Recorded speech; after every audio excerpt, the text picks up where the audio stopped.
Civivi Statera. You can see right off the bat it has a skeletalized flipper. This comes in 3 varieties. They all have the carbon fiber overlay on them, but the undercolor, so like where the black is here under and in between, you can also get that in a brown or a green, where this is the black. They're live on the website, so you can see the photos there.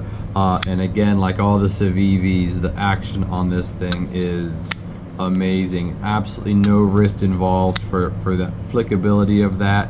You have a great Chinese D2 with a nice satin finished blade on this.